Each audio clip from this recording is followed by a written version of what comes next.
All right, so we are starting Unit 2 of the trigonometry packets, and this packet is on right triangle trigonometry. This is an extremely important lesson today because it's going to carry you through what we need to do for this packet and the next packet. And it is a pretty good review of things that you learned in Algebra 2 and in geometry. So in geometry, you guys learned an acronym to be able to find the sine, cosine, and tangent of a right triangle using the opposite, adjacent, and the hypotenuse sides. So I'm guessing that your geometry teacher taught you the acronym SOHCAHTOA. So the SO part of SOHCAHTOA tells you how to find the sine using the opposite and the hypotenuse. You take the opposite and divide it by the hypotenuse. And then the CA part of SOHCAHTOA tells you how to find the cosine by taking the adjacent and dividing it by the hypotenuse. And then the TOA part tells you how to find the tangent by taking the opposite and dividing it by the adjacent. All right, and then in Algebra 2, you learned 3 other trig functions that are the reciprocals of the original 3. So the cosecant, the secant, and the cotangent. Now we're also going to talk about x, y, and r, where x is like we have a point x, y that's here. So x is how many you moved horizontally, y is how many you moved vertically to get to that point, and then r you find by the Pythagorean Theorem. So r is the distance that point is from 0. So we also have x, y, and r rules too. All right. So then you must know the above thoroughly, inside and out, backwards and forward, and can never forget it. It must be part of you. Expect quizzes every day in the immediate future to test whether you know these definitions. You will find that if you learn them now, this section will be incredibly easy. If you learn them and immediately forget them, you are going to struggle with this packet and the next packet. And so I am going to start quizzing you on these. So the first quiz is tomorrow, and it will cover that top box, the SOHCAHTOA part. And then the X, Y, and R rules are going to be extra credit on the quiz tomorrow. And then the next time we're in class, we'll do a quiz over both boxes. All right. And then there's some hints about how to remember what goes with what. And so for the reciprocal functions, sine and cosecant go together, and cosine and secant go together. So in those cases, S goes with C and C goes with S. And the sine doesn't exist by itself, so you will always have it attached to an angle. So sine of theta, or sine of alpha, or sine of x. So the angle must be present when you write these. All right, so let's do some examples. So I'm just going to rewrite SOHCAHTOA at the top in case you need to look at it as we're doing these problems.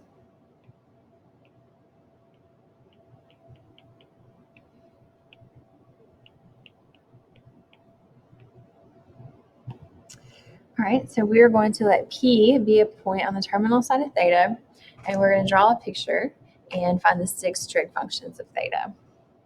Okay, so for example 1a, we have the point 3, 4, which is in quadrant 1.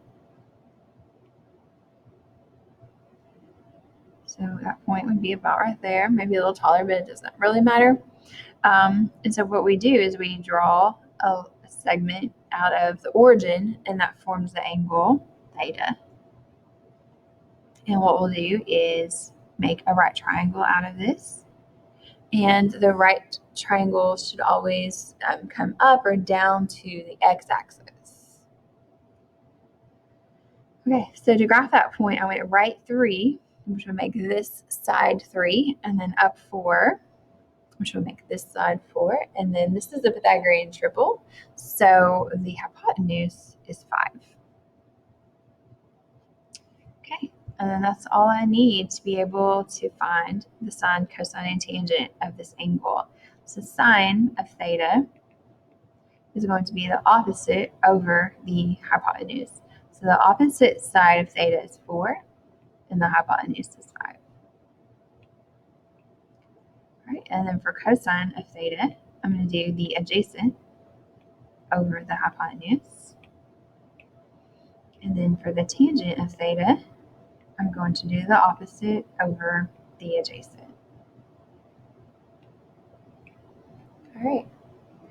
Then for the reciprocal functions, I don't usually look at the triangle. I just look at what I've already found. So cosecant is reciprocal of the sine. Secant is reciprocal of the cosine. And cotangent is reciprocal of the tangent. So that's it. Now, there are a couple of things that make this more difficult. And one of those we're going to see on example D. So our point on D is the point 1, 7.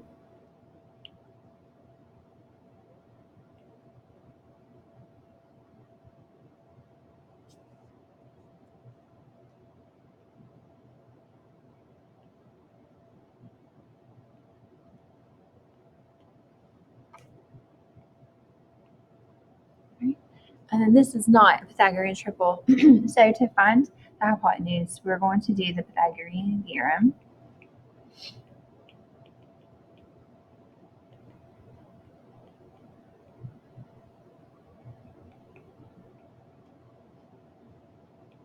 So because this one, we have an irrational length, or a length that has a radical in it, it is going to be a little more difficult to do ratios because you'll have to simplify those radicals. So we're still doing SOHCAHTOA, but we are going to have to multiply by the square root of 2 to simplify that radical. And so that ends up square root of 2 times the square root of 2 is the square root of 4, which is 2, and 5 times 2 is 10.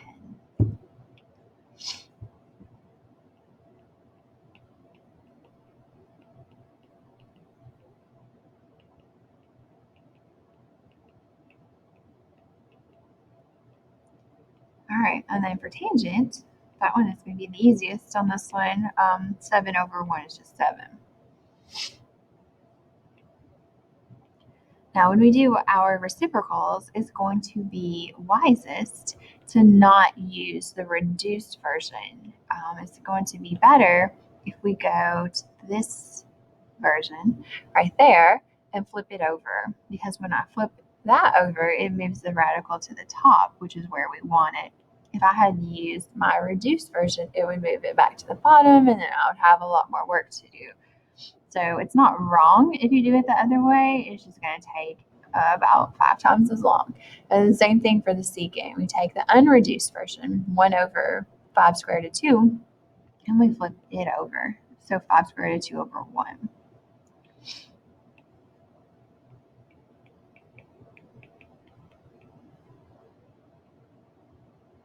Okay. And then we're going to do the next one. Underneath that, there's a typo on here. There's 2 E's, so let's just make that one F. Okay. So I'm going to draw it, and I want you guys to pause the video and find the hypotenuse on your own.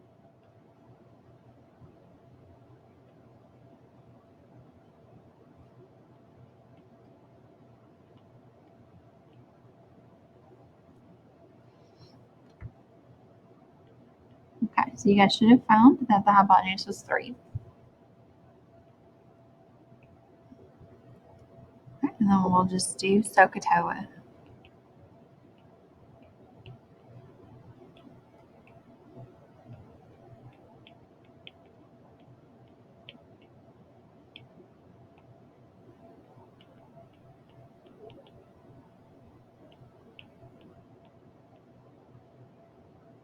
Okay, so on the tangent part, we have a little reducing to do. So the numerator, we get the square root of 14. The denominator, we get the square root of 4, or just 2. So on the reciprocal functions on these are going to be more difficult than the original.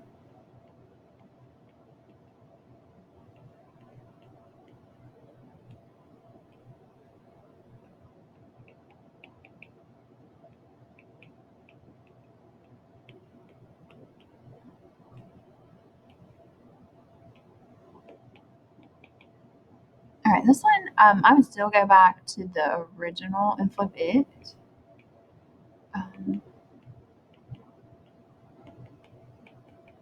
It'll just make it easier, less steps to reduce.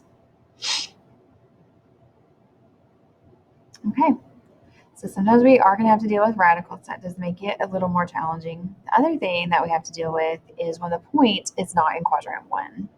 So sometimes we have a point that is in quadrant 2 or 3, and we have to figure out, once we get out of quadrant 1, if the sine, cosine, tangent are going to be positive or negative.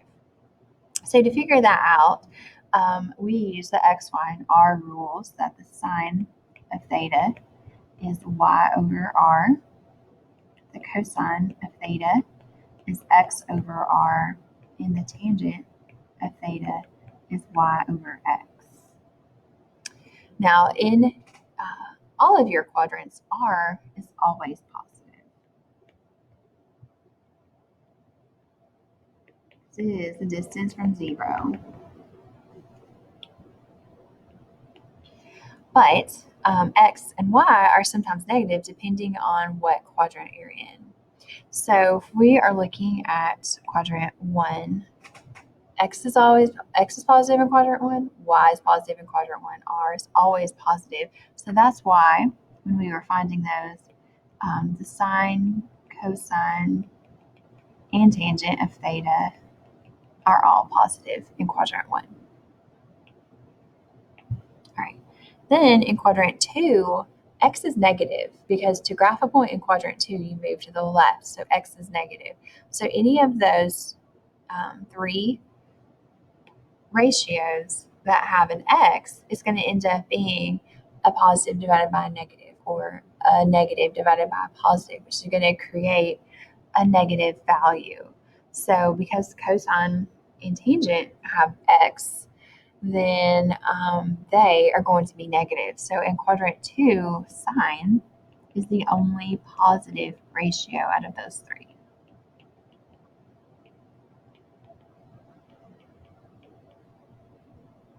All right. Then in quadrant 3, x and y are negative. So when we do the sine, it's a negative divided by a positive. Cosine is a negative divided by a positive. And then tangent is a negative divided by a negative. So in that quadrant, tangent is the only positive ratio.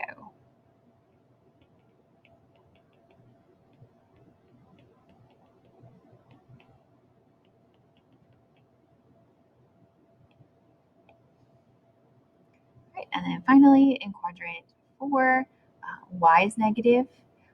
So that's going to make sine and tangent negative. Cosine will be positive.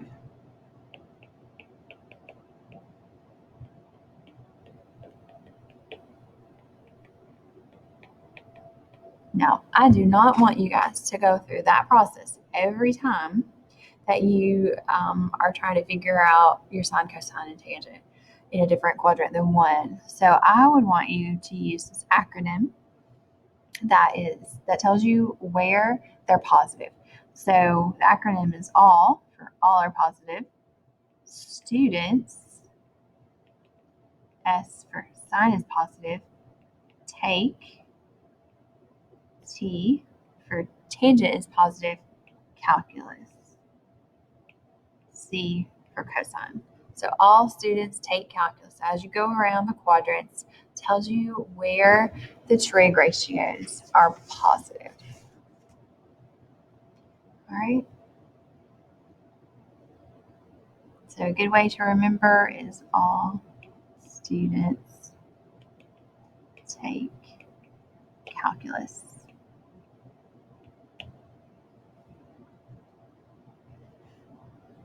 Okay. So on example 2, we're going to do A together. So our point is negative 8, 6. And negative 8, 6 is in quadrant 2. So I would draw quadrant 2. We'll say it's about there.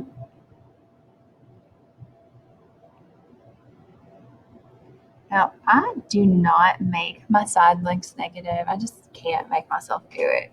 So this is 8 units to the left and up 6 units. And then that would make our hypotenuse be 10. So sine of theta is going to be positive because it's quadrant 1. Cosine of theta is going to be negative because it's sine is positive because it's quadrant 2. Cosine is negative in quadrant 2. And tangent is negative in quadrant 2. And so once you do that, just make those both negative, sine positive, then you don't have to think about positives and negatives anymore. You can just do SOHCAHTOA.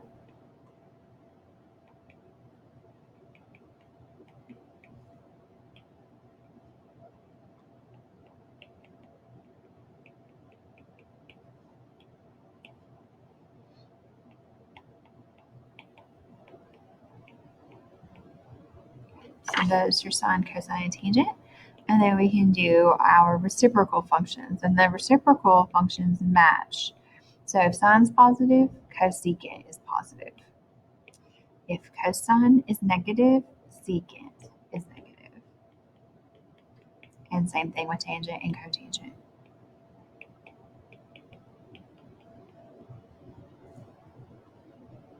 All right.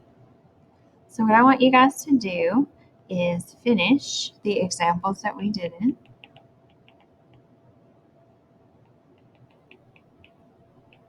So that's 3 on example 1 and 3 on example 2. And then on page 8, I want you to do number 1. So that is, I think, 8 problems there. And I'm not checking the packet until the day of our test. So I'm not checking this tomorrow, but don't wait too long. Like, you need to get started on this because you need it to do tomorrow and the next day. And you just don't want to get behind.